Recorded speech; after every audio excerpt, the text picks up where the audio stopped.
मेरे चाचा जी एक पैर से विकलांग थे। उनके पास हर रात एक किन्नर मिलने आती थी। रात होते ही वो चाचा जी के कमरे में आ जाती और सुबह होते ही वापस चली जाती। आखिर वो दोनों बंद कमरे में क्या करते थे? इसी राज को जानने के लिए एक दिन मैं चाचा जी के कमरे में छुपकर बैठ गई। फिर जब वो किन्नर कमरे में आई तो मैंने देखा कि वो दोनों। मेरा नाम अंजलि है। मेरा पढ़ाई लिखाई करने का सपना था।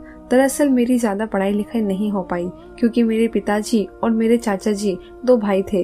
मेरे चाचा जी एक पैर से विकलांग थे, जिसकी वजह से उनकी कभी शादी नहीं हुई। मेरे पापा और चाचा जी में अक्सर झगड़ा होता रहता था काम के सिलसिले में।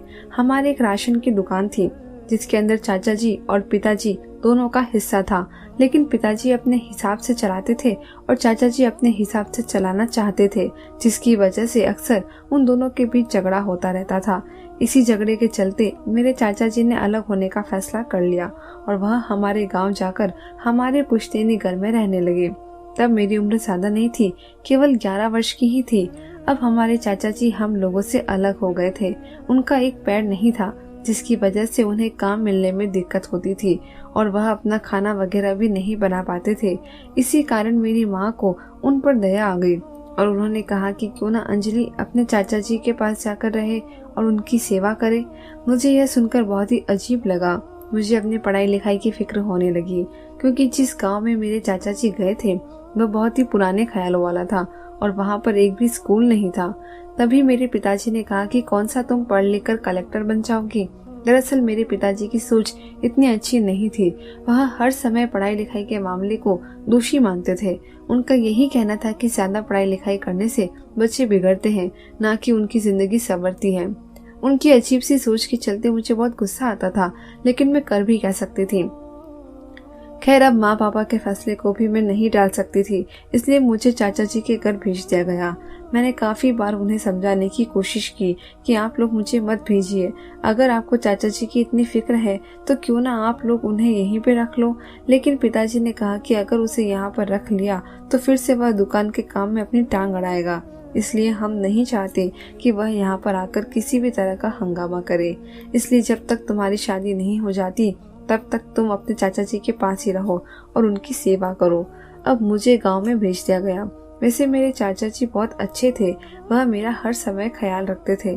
केवल कमी थी तो पढ़ाई लिखाई की। आखिर चाचा जी भी पढ़ाना चाहते थे, लेकिन उनके पास कोई भी चारा नहीं था क्योंकि गांव के आसपास कहीं पर भी स्कूल नहीं था। एक स्कूल था, वह भी बहुत ज्यादा दूर था। आने जाने में बहुत दिक्कत होती थी, इसलिए चाचा जी ने वहाँ मुझे भेजना ठीक नहीं समझा। खैर, खाने पीने से लेकर कपड़ों तक चाचा जी ने मेरी हर जरूरत को पूरा किया था। मुझे कभी भी किसी चीज की खाने की इच्छा होती तो चाचा जी बिना सोचे समझे जाकर वह चीज मंगवा देते। ऐसे ही दिन निकल रहे थे। कभी कभार माँ पिताजी फोन करके मेरा हाल चाल पूछ लेते थे, लेकिन अब मुझे माँ पिताजी से ज्यादा चाचा जी के पास रहना अच्छा लगने लगा था, क्योंकि माँ पिताजी के पास जब रहती थी तो पिताजी की आए दिन डांट सुनने को मिलती थी। लेकिन चाचा जी ने मुझे इतना प्यार दिया था कि मुझे उन लोगों की कमी महसूस ही नहीं हुई। और जब कभी अगर मन करता तो चाचा जी 1-2 दिन के लिए मुझे अपने माँ पापा के पास से मिलवा कर ले आते थे। एक दिन मैं अपने कमरे में बैठी थी, तभी मैं देखती हूँ कि हमारे घर पर एक औरत आती है जो एक किन्नर थी।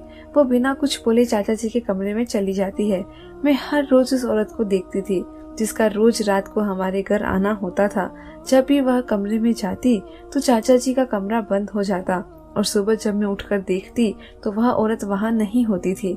मेरे तो समझ से बाहर हो रहा था कि वह औरत थी कौन। किन्नर आखिर मेरे चाचा जी के कमरे में क्यों जाती थी, और जब वह दोनों अपने कमरे में चले जाते तो उनके कमरे से आवाज भी आने लगती थी। यह सब कुछ मेरी समझ से बाहर हो रहा था।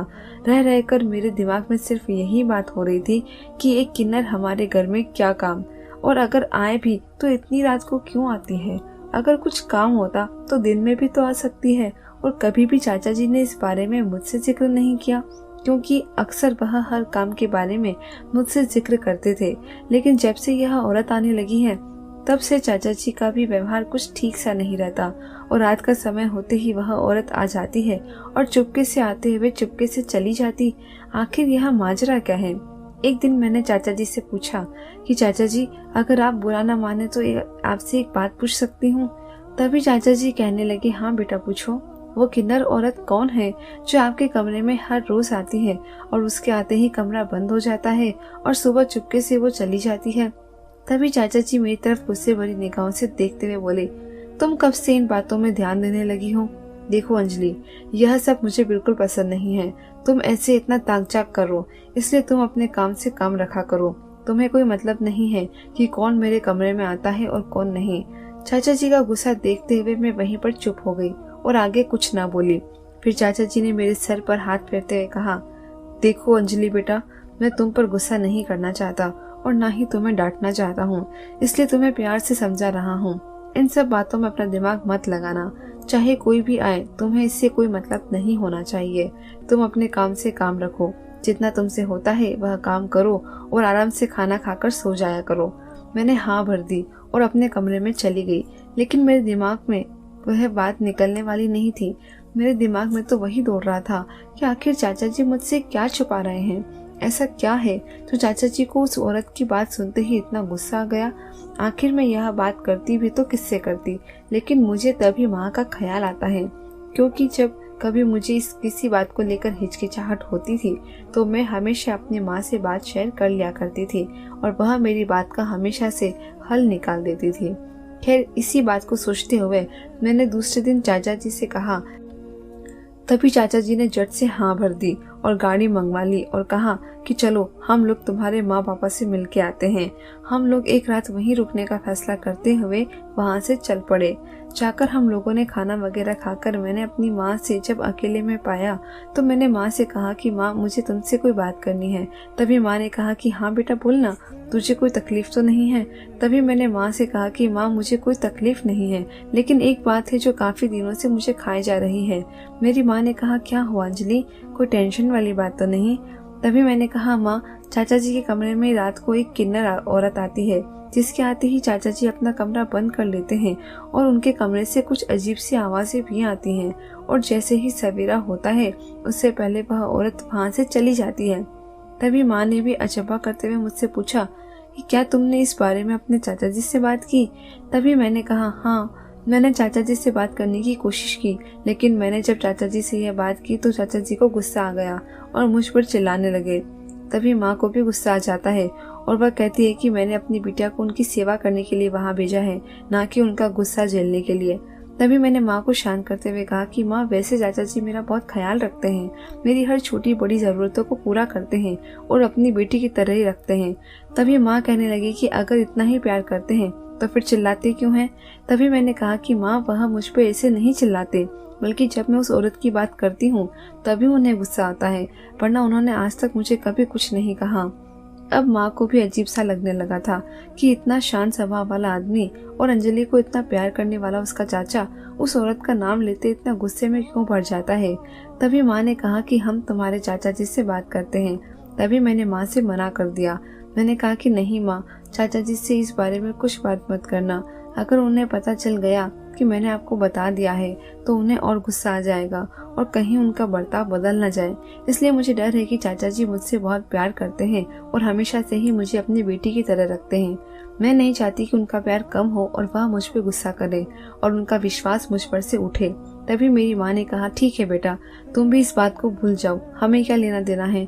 तुम अपने चाचा जी की सेवा करो और जो तुम्हारा मन हो खाया पिया करो और आराम से सो जाया करो। चाहे उनके घर में कोई आए तुम्हें उससे कोई मतलब नहीं रखना।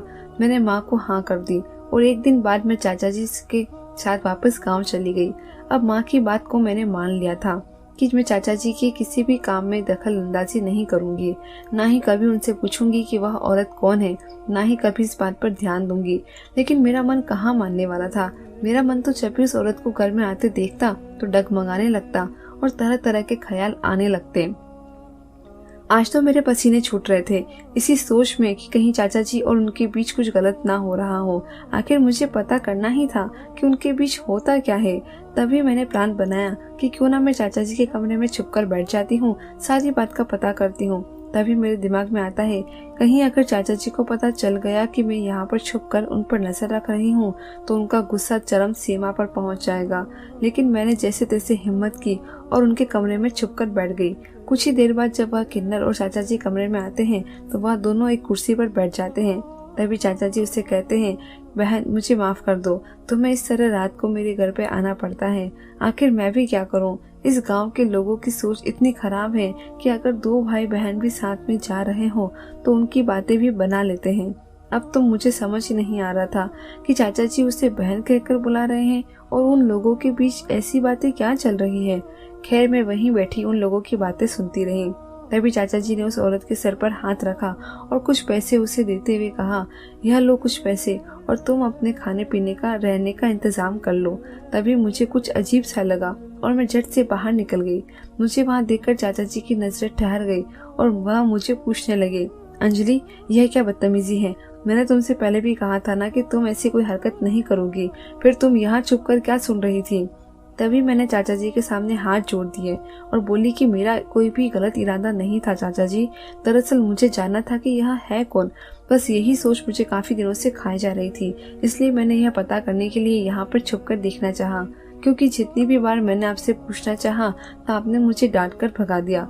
आपने कभी भी मेरे साथ इस तरह की कोई बात नहीं की, इसलिए मुझे छुपकर सुनना पड़ा। खैर अब चाचा जी की आंखों में आंसू आ गए थे और उस औरत की आंखों में भी आंसू थे। वह किन्नर औरत मेरे पास आई और मेरे सर पर हाथ फेरते हुए बोली, बिटिया तुम जैसा सोच रही हो वैसा बिल्कुल भी नहीं है। दरअसल तुम्हारे चाचा जी मेरे मुंह बोले भाई हैं और मैं एक किन्नर हूँ। दरअसल मैं जिस गांव में रहती हूँ वहाँ किन्नरों के साथ मारपीट की जाती है और उन्हें खाना नहीं दिया जाता। लेकिन तुम्हारे बड़े दिल वाले चाचा जी ने मुझे अपनी बहन बनाकर मेरा सारा जिम्मा अपने सर ले लिया है। इस गांव में अगर किसी किन्नर को आदमी के साथ देख ले तो उस आदमी को पत्थरों से पीटकर सजा दी जाती है। इसलिए तुम्हारे चाचा जी हर रात को मुझे अपने घर बुलाते और मुझे खाने पीने के लिए पैसे दे देते और इनके साथ में अपना समय बिताकर रात को ही वापस चली जाती ताकि लोगों को कुछ पता ना चले और यह मेरी मदद भी कर दे। मेरी आंखों में खुशी के आंसू आ चुके थे। कोई इतना अच्छा कैसे हो सकता है? मेरे चाचा जी को भगवान ने पैर नहीं दिया लेकिन दिल इतना बड़ा दे दिया कि उनका तो शायद किसी का ना हो। मुझे अफसोस भी हो रहा था कि मैं इतने भले आदमी पर शक कर रही थी। मेरे चाचा जी भलाई का काम कर रहे थे लेकिन मैं बेवजह अपना दिमाग उल्टी सोच में लगा रही थी। साथ ही मुझे ये सोचकर बहुत दुख हो रहा था कि ये कैसी सोच थी इन गांव वालों की जो किसी औरत की मजबूरी को नहीं समझ सकते हैं।